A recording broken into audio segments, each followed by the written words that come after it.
Olá pessoal, tudo bem? Eu sou o professor Christian e estamos aqui novamente com a nossa disciplina de Macroeconomia 1 pela Universidade Federal de Ouro Preto e hoje vamos dar início à nossa nova temática, que é oferta e demanda agregada. Lembrando que até o momento nós não trabalhamos, nós não falamos a respeito da demanda, ou melhor, da oferta agregada, né? Nós trabalhamos sempre com a demanda agregada como sendo a variável principal aqui na discussão do nosso modelo, basicamente da discussão referente a IS e LM. Para tanto, vamos agora incrementar, né, adicionar dentro do nosso modelo o papel da oferta agregada.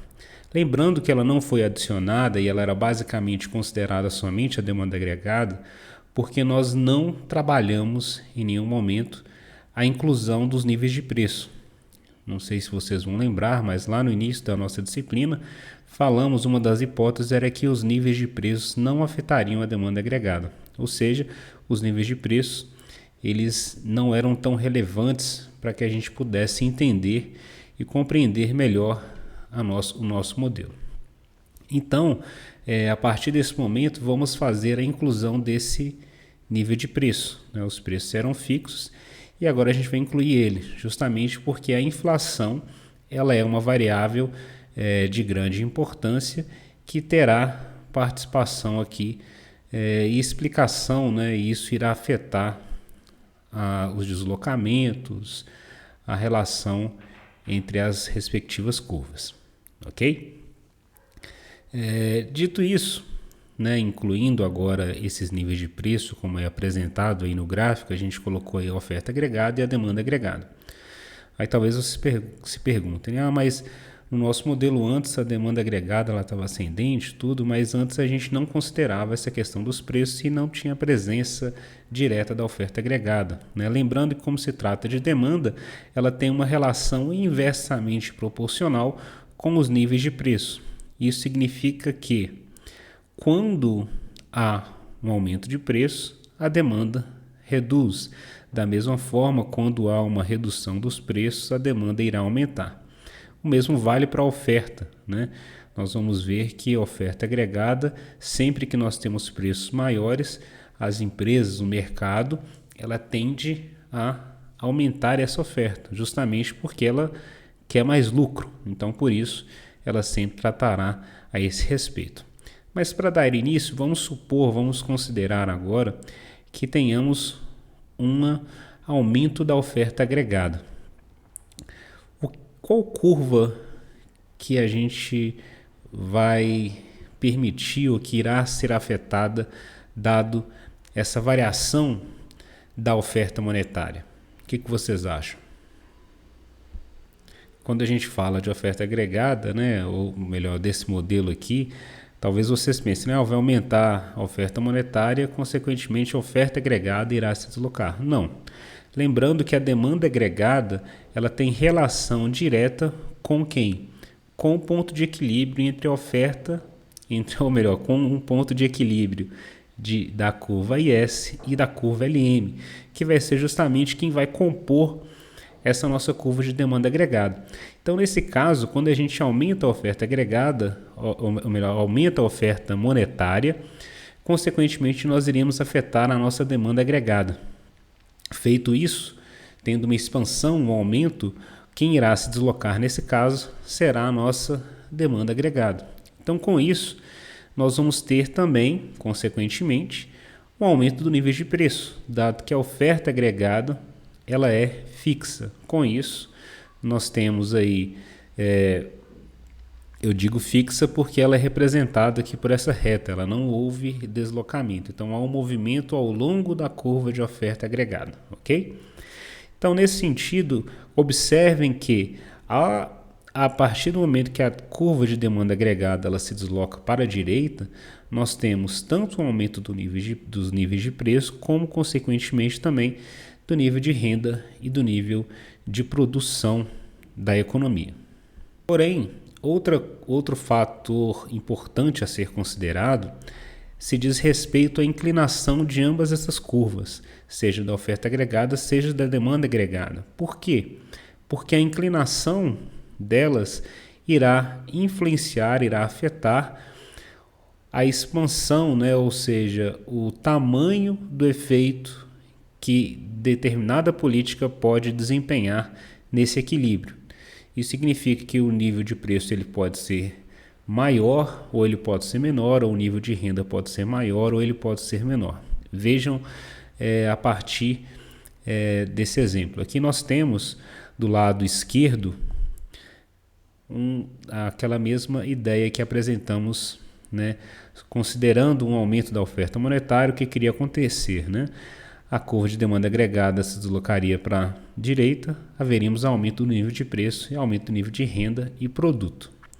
Porém, se a curva de oferta agregada ela for mais inclinada, como é apresentado aqui pelo gráfico do lado direito, observem que o efeito que essa política terá sobre os níveis de preço e sobre a produção serão distintos. Como se pode observar, o nível de preço irá aumentar em uma proporção muito maior e o nível de renda e nível de produto ele irá aumentar menos que proporcional, né? Vejam de uma forma que irá facilitar, eu coloquei aqui pelas setas, então percebam que o tamanho da proporção entre elas são distintas, né? No caso da direita, o deslocamento do preço é maior e do produto é menor se comparado ao gráfico da esquerda. Como eu já havia apresentado para vocês, né, havia falado anteriormente, a curva de demanda agregada ela é representada basicamente, como vocês podem ver a partir desse gráfico, ela é representada pelos pontos de equilíbrio entre as curvas IS e LN. Então, como vocês podem observar aí, né, a curva de demanda agregada, como nós já temos conhecimento, ela vai representar basicamente as combinações dos níveis de preço aos quais os mercados de bens e monetários estão em equilíbrio, que foi o que eu acabei de falar com vocês. Então percebam que aqui nós temos representado, né, vários pontos de equilíbrio para vários níveis de preço, com diferentes taxas de juros e diferentes níveis de preço. E elas representam para a gente a nossa curva de demanda agregada. Claro que aqui também nós temos diferentes níveis de produtos, ok? Então, percebam o seguinte, que cada ponto representa basicamente sobre a curva de demanda agregada, representa um ponto de equilíbrio sobre a IS e a LN. Que é basicamente só um resumo disso que eu acabei de falar, né? Ela vai ser negativamente inclinada justamente porque variações que tenham no preço, sejam para a direita ou para a esquerda, vão afetar o equilíbrio, né, e as taxas de juros que podem ser maior ou menor em termos de nível de renda. O que irá fazer com que a demanda agregada ou que haja um deslocamento desse equilíbrio vão ser políticas fiscais e políticas monetárias que vão afetar esses níveis de preço da economia. Agora, com relação à oferta agregada, por sua vez, percebam o seguinte, que ela, ao contrário da demanda agregada, ela é positivamente inclinada e ela, obviamente, vai refletir essas condições, né, que os fatores de produção, que os mercados eles vão demandar ou eles vão querer ofertar bens e serviços a níveis de preços cada vez maiores, né? Então, sempre que nós tivermos maiores níveis de preço, os produtores eles tendem a querer ofertar mais, justamente porque como de conhecimento, eles vão querer também lucrar mais, né? Ninguém vai querer ofertar um produto a um preço baixo se ele não tiver a intenção de aumentar a sua lucratividade. Tá? Ele pode talvez reduzir o preço para tentar ganhar no lucro em termos de ganhar na quantidade e não somente no preço. Há contudo, né, é importante a gente salientar que assim como a demanda agregada, como a gente já mostrou, né, ou questões relacionadas a ISLM, há alguns casos específicos, né? Nós vimos que a representação, tanto pela questão da armadilha da liquidez, e pelo caso clássico, né? A armadilha da liquidez, também conhecida como modelo keynesiano, e há o modelo clássico. Desse modo, a oferta agregada também ela pode se enquadrar nesses dois tipos de casos especiais. Então, para começar, vejamos aqui a oferta agregada keynesiana, ou seja, em que ela é totalmente horizontal ou perfeitamente elástica, né? Isso fornece basicamente a informação para a gente do seguinte, que as empresas elas vão estar dispostas a ofertar um volume de bens àquele nível de preço existente, né? A um preço dito fixo.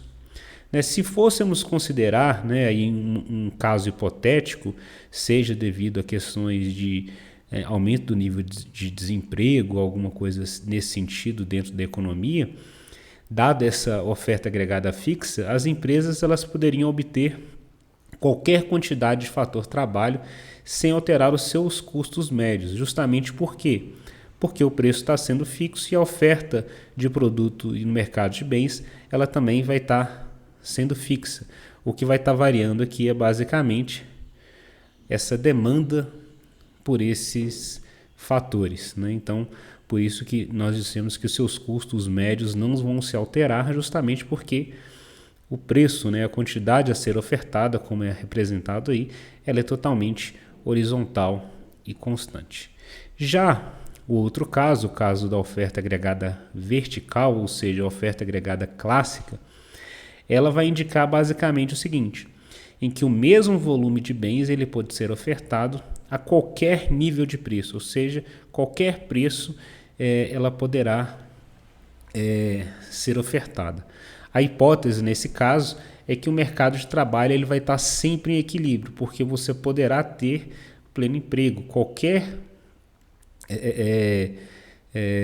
variação que venha a ter aí, você vai ter possibilidades de realizar emprego, né? Então o equilíbrio nesse caso ele vai ser mantido justamente por conta do ajuste, né?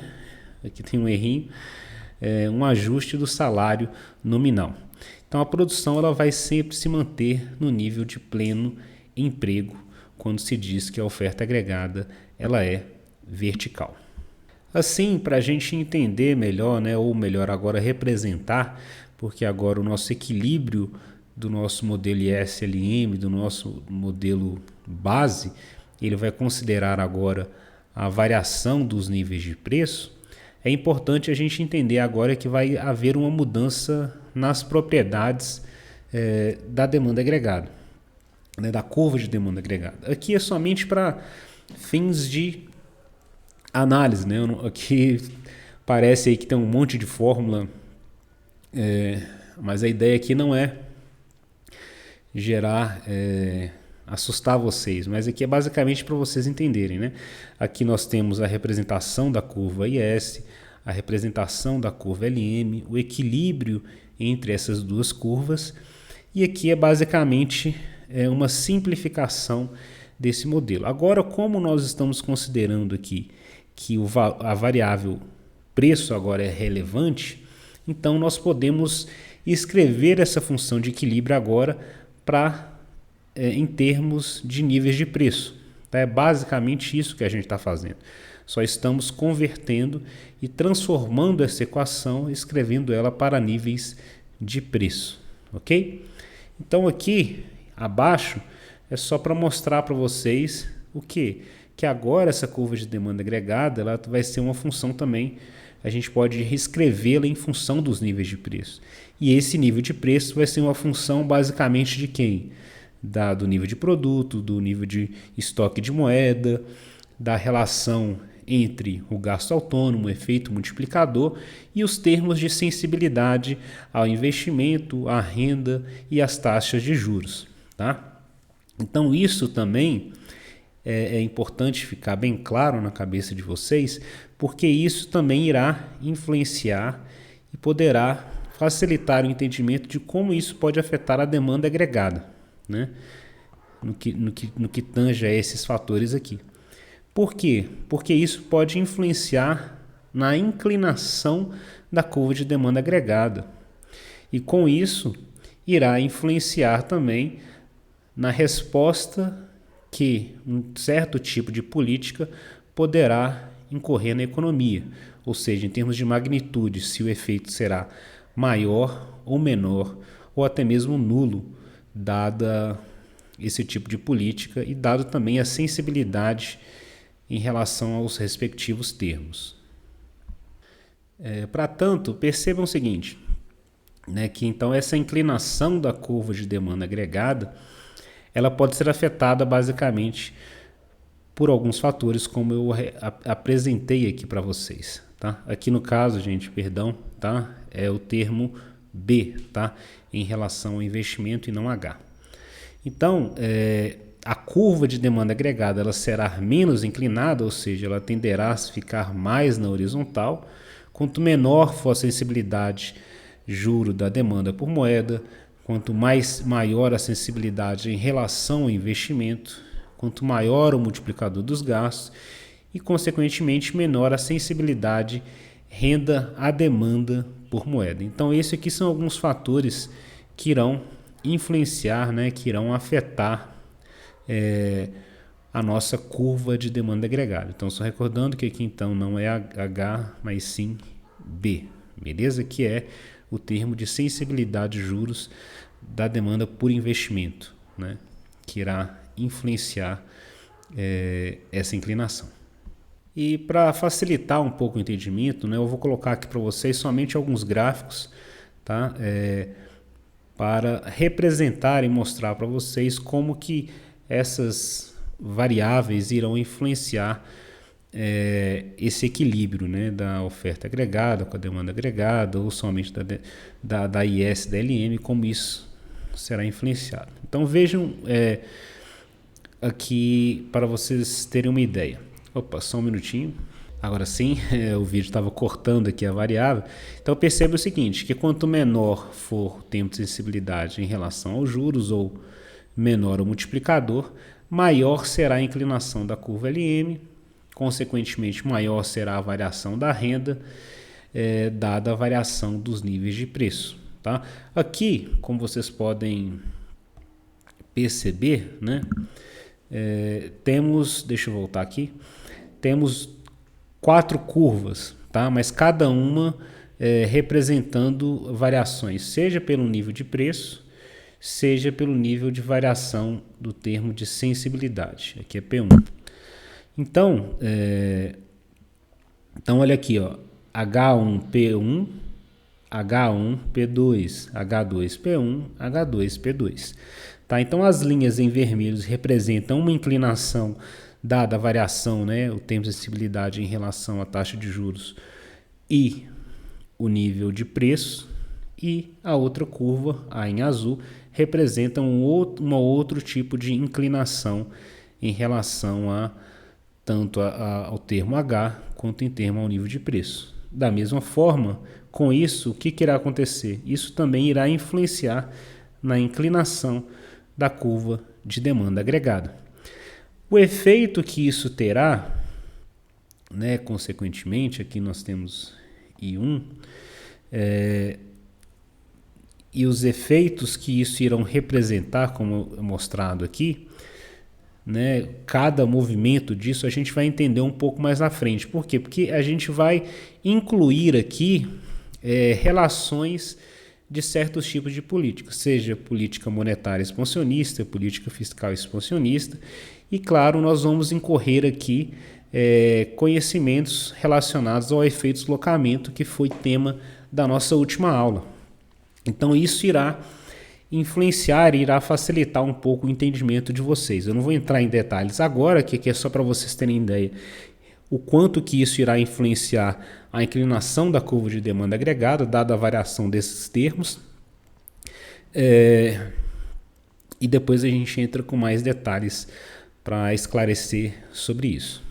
Aqui, no caso, quanto maior for B, né, o tempo de sensibilidade, maior será a inclinação, no caso aqui, da curva IS, e consequentemente, né, isso também irá influenciar na magnitude da variação em termos tanto do nível de renda quanto do nível de taxa de juros, que serão menores, né, devido a essa inclinação.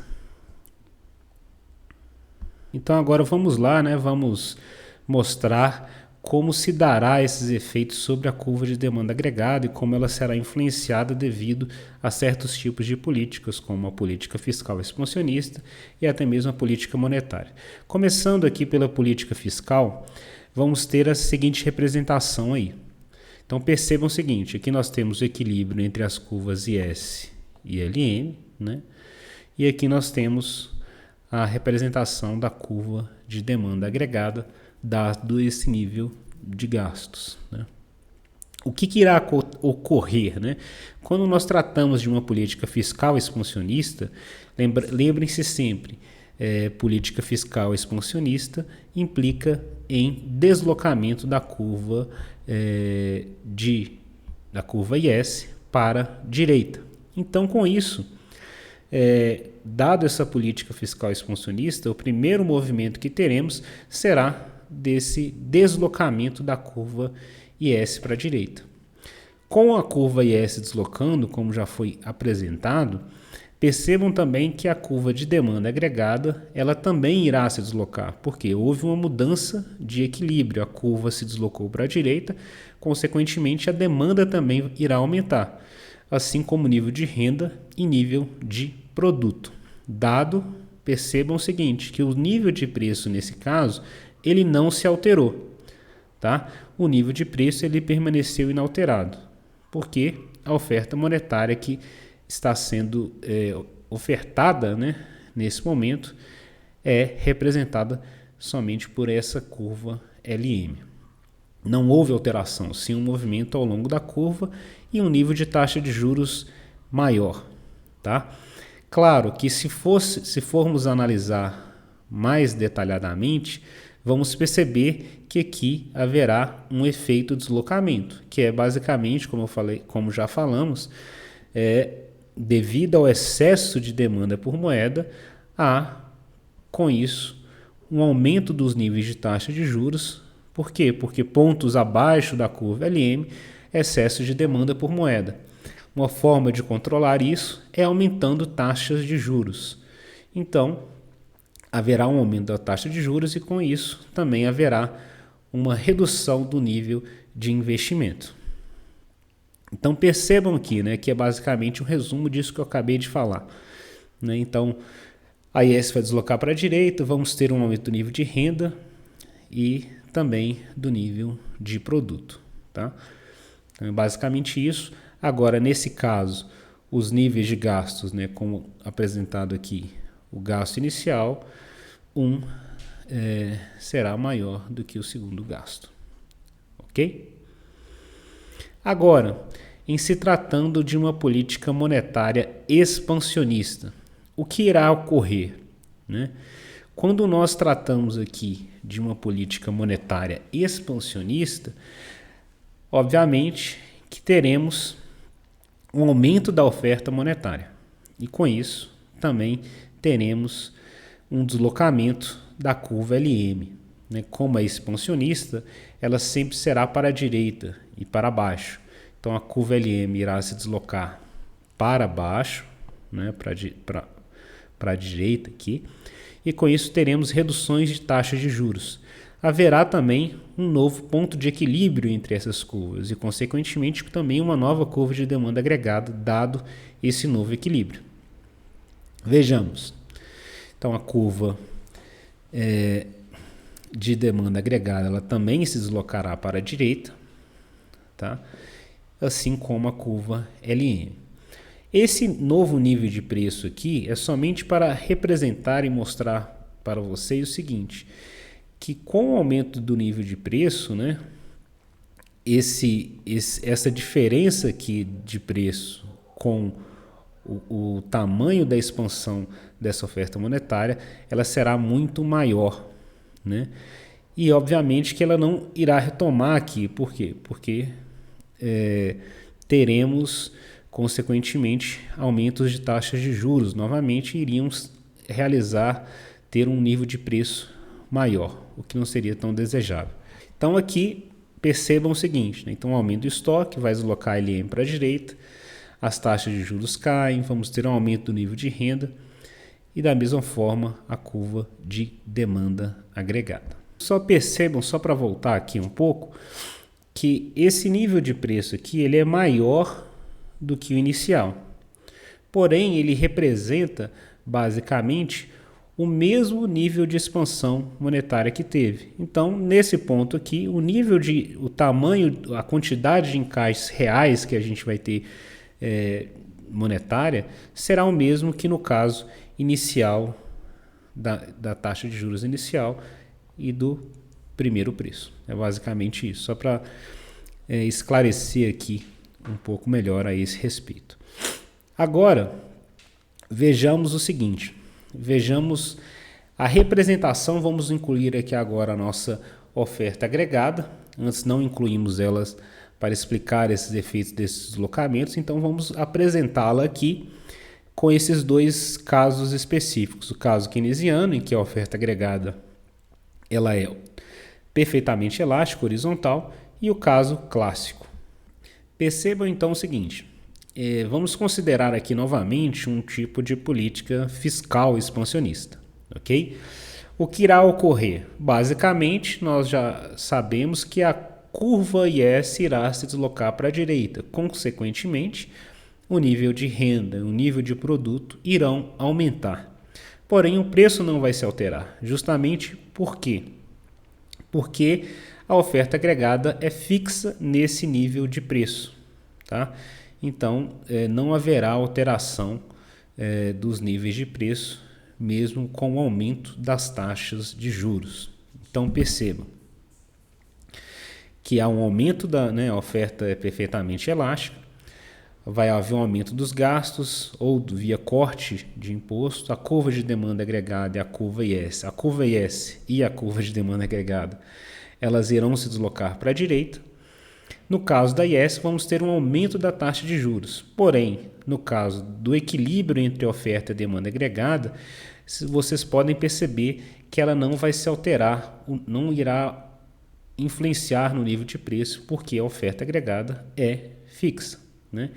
O que vai determinar aí o tamanho dessa expansão produtiva que vai ter dos níveis do nível de produção e do nível de renda vai ser basicamente o multiplicador da política monetária ou fiscal que vai fornecer para a gente o tamanho desse deslocamento, do efeito que isso irá ter sobre a demanda agregada. No caso, é política monetária por conta da oferta agregada sendo totalmente fixa e horizontal.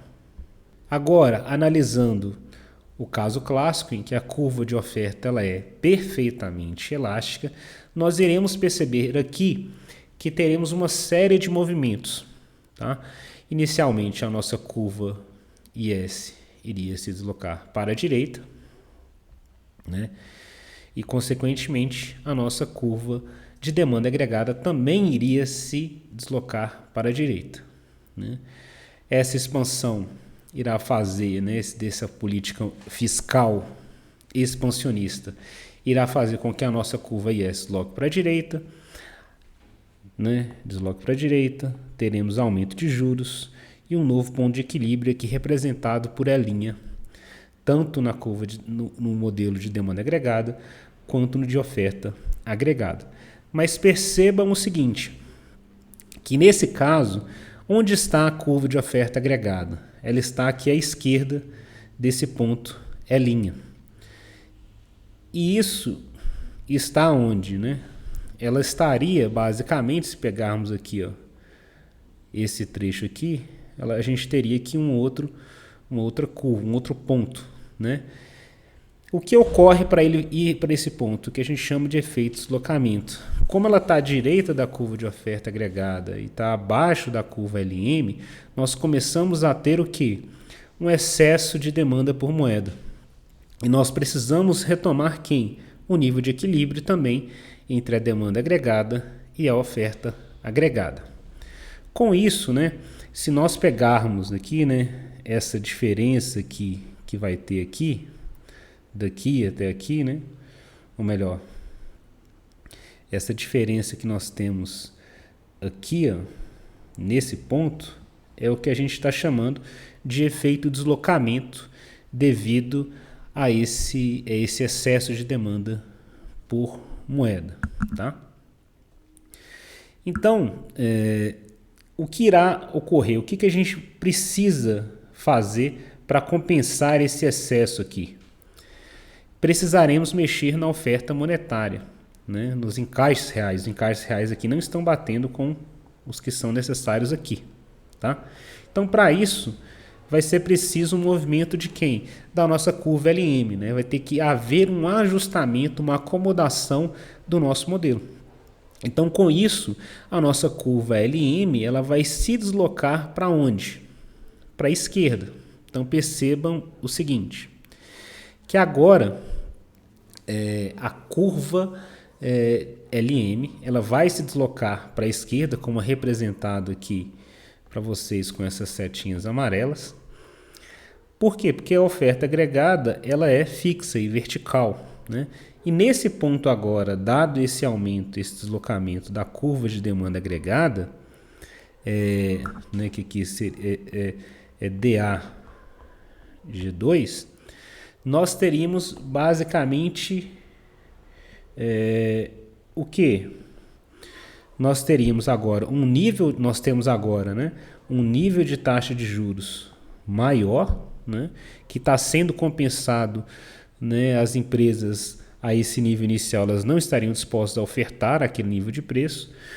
Então, há um aumento das taxas de juros, uma redução aqui da quantidade de encaixes monetários e com isso, né, consequentemente, com essa nova curva aqui de demanda agregada, nós teremos também um aumento do nível de preço, né? Então, aumento dos juros, né, redução do nível de equilíbrio aqui entre de produção, nível de produção e nível de renda e, consequentemente, um nível de preço maior em que as empresas elas estarão mais dispostas a ofertar produtos a esse nível de preço. Então, percebam o seguinte, que nesse primeiro caso aqui, esse efeito de deslocamento que tivemos aqui, tá? Que a gente poderia representar, né? Nós teríamos basicamente dois momentos. Esse primeiro aqui seria devido ao excesso de demanda por moeda. E esse segundo efeito de deslocamento que retomaria aqui agora para o ponto inicial, né, pelo E1, seria devido a variações dos níveis de preço. Então temos basicamente aqui dois níveis de efeito de deslocamento. Um devido ao excesso de demanda por moeda e outro devido à variação dos níveis de preço dentro da economia. Justamente por quê? Porque a oferta agregada agora, lembre-se disso, ela é vertical. Então ela precisa ser respeitada essa curva de oferta agregada. Então por isso que ela passa de E1 e vai para E2, retomando assim o equilíbrio entre demanda agregada e oferta agregada. Tá? Então aí temos representado aí pela essa seta verde o efeito de deslocamento por conta da variação dos níveis de preço. Para a gente finalizar aqui, eu apresento aqui para vocês um quadro resumo, né, das políticas fiscal expansionista, monetária expansionista. Se for uma política contracionista, basta vocês analisarem os mesmos casos e fazendo um movimento contrário, ok? Então percebam que temos aqui, para a política fiscal expansionista, o caso keynesiano, o caso clássico, e aqui nós temos qual que será o efeito, se será positivo, se o efeito será nulo ou se o efeito será negativo, beleza? Então é isso, pessoal, a gente vai ficando por aqui, né? Não vamos estender muito mais e nos vemos na nossa próxima aula, beleza? Um abraço e até a próxima semana. Até mais.